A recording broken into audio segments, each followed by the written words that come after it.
රාජ්‍ය බුද්ධි සේවයේ හිටපු අධ්‍යක්ෂකවරයෙකු වන සුරේෂ් සැලේ මහතාගෙන බොහෝ දෙනා මේ දවස්වල කතා කරනවා. එතුමා රඳවාගෙන ප්‍රශ්න කිරීමට අනුමැතිය ලබා දී තිබෙන්නේ ජනාධිපති අනුර කුමාර දිසානායක මහතා. ඒක නීතියානුකූල තත්වයක් නෑ කියන කාරණාව තවත් පාර්ශවයක් කියනකොට තවත් පාර්ශවයක් කියනවා. ඒක නීතියානුකූලව සිදුවුණු කාරණාවක් කියන කාරණාව තමයි අනිත් පාර්ශවය පැත්තෙන් කියන්නේ.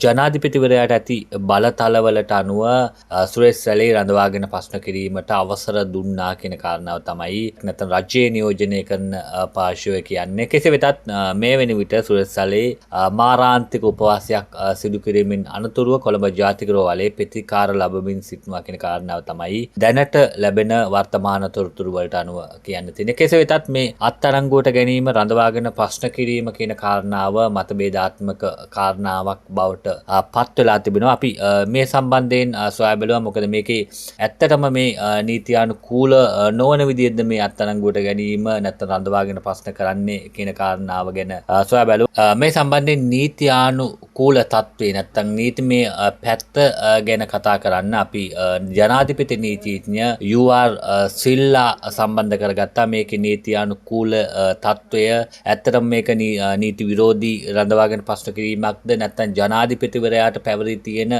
බලතල අනුව මේ ප්‍රශ්න කිරීමට අවසර දෙන්න පුළුවන්ද, මේ අත්අඩංගුවට ගැනීමට අවසර දෙන්න පුළුවන්ද කියන කාරණාව ජනාධිපති නීතිඥ UR සිල්ලා දැක්ුවේ මෙවන් අදහසක් තමයි මේ අත්අඩංගුවට ගැනීම සහ රඳවාගෙන ප්‍රශ්න කිරීම සම්බන්ධයෙන්. සෝවාදී වැළැක්වීමේ පනත හැටියට අධිකරණයෙන් ක්‍රියාමාර්ග ගන්නෙ නෑ. සාමාන්‍ය නීතිය යටතේ අවස්ථා දෙකක් තියෙනවා. ඒ සම්බන්ධයෙන් අධිකරණ ක්‍රියාමාර්ග අධිකරණයෙන් වරන්තුවක් ලබාගෙන අත්අඩංගුවට ගැනීම සහ වරන්තුවක් නොමැතිව ඕනෑම අවස්ථාවකදී පොලිසියට ක්‍රියා කිරීමේ හැකියාව තියෙන වර්තවල් තියෙනවා. දැන් මේ වර්තවල් හෝ වර්තා සම්බන්ධව අත්අඩංගුවට ගැනීම සිදු කරන්නේ ත්‍රස්තවාදී වැළැක්වීමේ පනතයක්.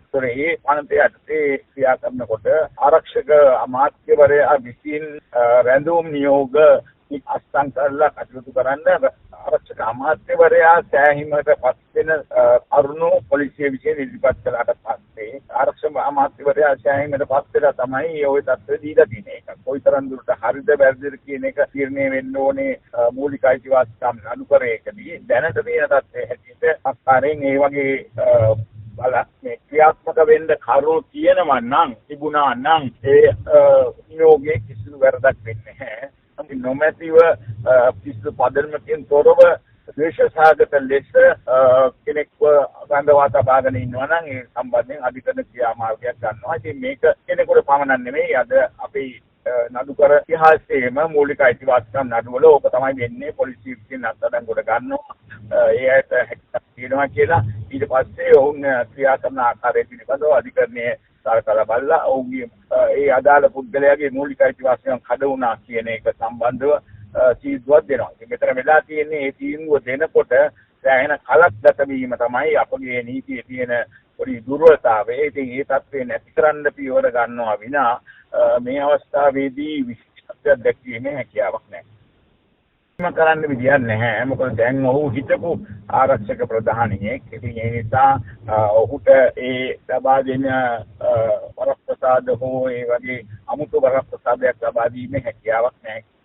ඔහු අත්අඩංගුවට අරන් තියෙන්නේ යම් කිසි විදිහකින් ඒ පොලිසිය විශ්වාස කරන පරිදි ඔහු යම් කිසි චෝදනාවකට අදාළව තමයි ඔහුගේ සම්බන්ධව පරීක්ෂණ කටයුතු කරන්නේ. ඒක සම්බන්ධයෙන් විශේෂ වරප්‍රසාදින් ගන්න හැකියාවක් නැහැ. නමුත් කියන සාමාන්‍ය සිරකරුවෙකුට වඩා පහත් විදිහට ක්‍රියා කරනවා නම් සහ ඔහුගේ රෝගී තත්ත්වය ගැන නොසලකා හරින අවස්ථාවලදී ඒ පිළිබඳව අදාළ කලින් කියපු ආකාරයට පියවර ගැනීමේ හැකියාව තියෙනවා.